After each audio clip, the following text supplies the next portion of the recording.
Good morning, respected chairpersons and dear colleagues. So, empirical IVF. A brief introduction, sir. Dr. Balasaheb Kharbade is a consultant infertility and IVF specialist from Yashoda Fertility and IVF Center. And sir, please. Thank you, madam, for kind introduction. So, empirical IVF, a novel treatment for recurrent pregnancy loss. Seems very novel and easy, but it's not easy. So, in upcoming slides and at the end of the presentation, we'll get an insight how to use this IVF technology to treat our patients of recurrent pregnancy loss. So studies evaluating the value of IVF in women with recurrent pregnancy loss have yielded mixed results.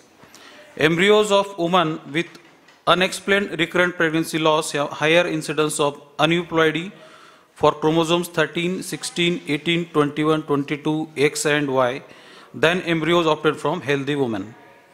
In a retrospective cohort study of 300 women with RPL, the pregnancy, live birth and miscarriage rates were similar for women who underwent IVF with PGS and women who elected expectant management.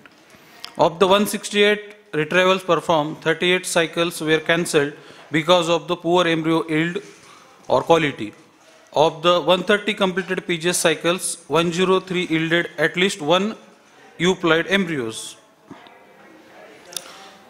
So I am presenting these few articles to you so that we'll get an insight how the IVF helps in the recurrent pregnancy loss patients.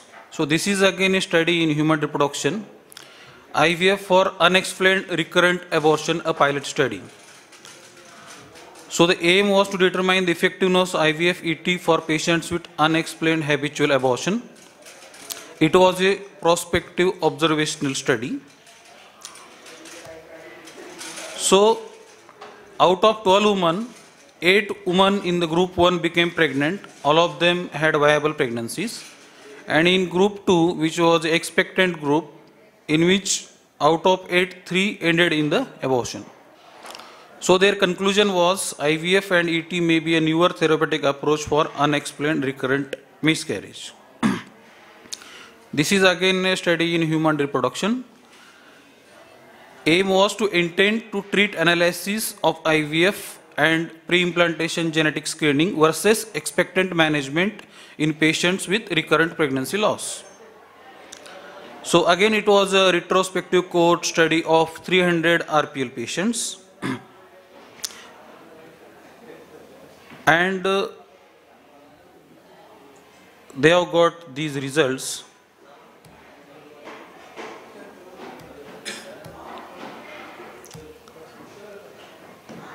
So I'm not going into details of the statistics.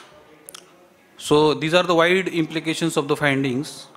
Success rate with PGS are limited by the high incidence of cycles that intend but cancel PGS or cycles that do not reach the transpose. So this is a very important limitation of PGS studies. Counseling RPL patients on their treatment options should include not only success rate with PGS per haploid embryos transferred, but also live birth rate per increased PGS cycle.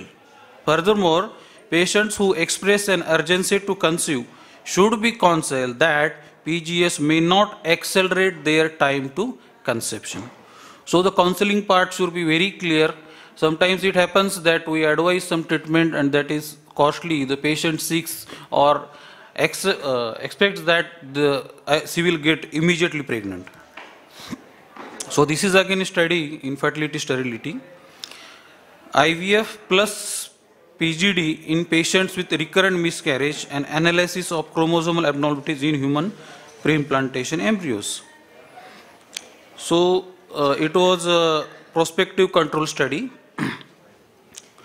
and intervention done was IVF embryo culture for 72 hours, blastomere biopsy, analysis of chromosomes 13, 16, 18, 21, 22, XY with the use of fluorescent in situ hybridization. and main outcome measured was numerical chromosomal abnormalities in human embryos. So 66 embryos from patients with recurrent miscarriages were compared with 62 embryos from young patients and 41 embryos from older patients.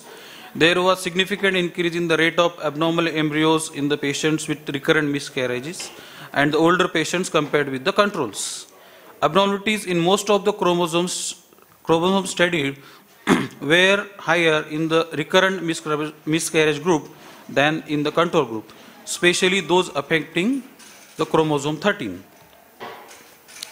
So this is a chart showing the result of the study. So frequency of abnormality in each chromosome in the three groups. So you can see that there are more chromosomal abnormalities in the miscarriage group, then chronologically in the older patient group, and then least were in the control groups.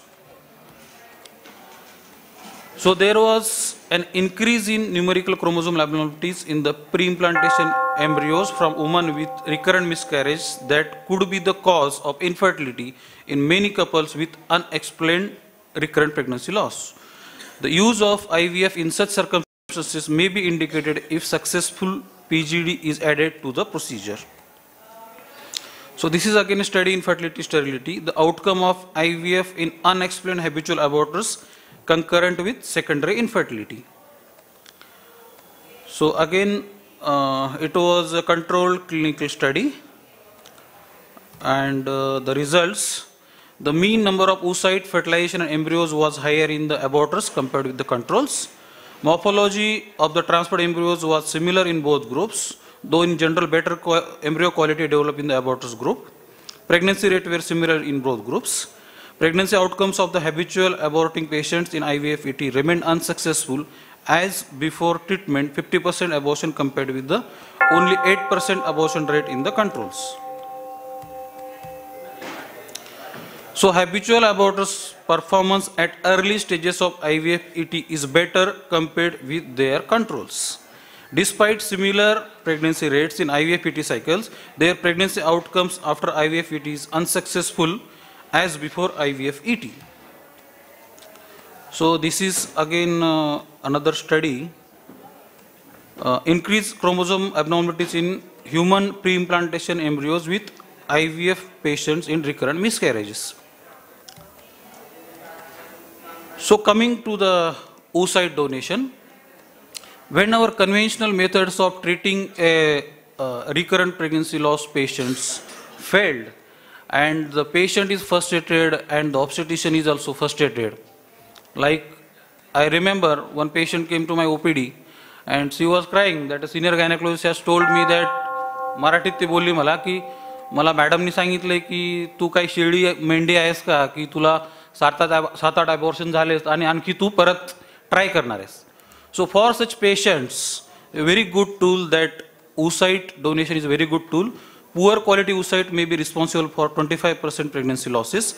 Ovum donation can overcome this problem and has been associated with a live birth rate of 88% in women with RPL. The success of ovum donation, even when the male partner's sperm is utilized for fertilization, suggests the absence of a significant paternal contribution to the etiology of the RPL.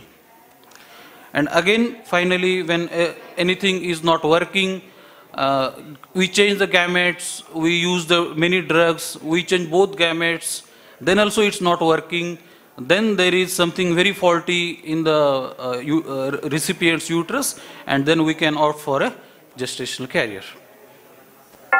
Thank you.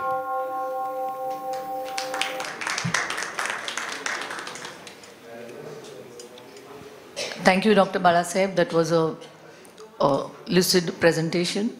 So what you would suggest, that if there is a patient coming for secondary infertility with recurrent pregnancy losses, you would suggest that all of them should go for PGDA and then IVF embryo transfer? No, madam. So what is your take-home message at the end of the talk? My take-home message is that we should evaluate thoroughly the patient for Apla syndrome. Then we should correct any anatomical abnormalities if it is found in the uterus. then we should correct any hormonal imbalance of the patient. And when we have evaluated the patient, we are not finding anything, then we can go for oocyte donation IVFET. Like. And you said one statement that the paternal factors are not responsible. I beg to differ, because if the patient comes at 45 saying that her son is died in an accident now and she wants a baby, whether it's a girl or a boy, so then at the age of, if her husband is 50 years old, you will do a routine semen analysis or do a DNA fragmentation index also? We do a routine semen analysis, and as a protocol in all IVF patients, we do a DNA fragmentation of all the patients. So then you cannot say that paternal factors are not there. So Yes, there yes, could yes. be But some it- paternal factors also. Yes, Thank it's you. not in all the cases. Some cases, of course. Some cases, yes. Thank you.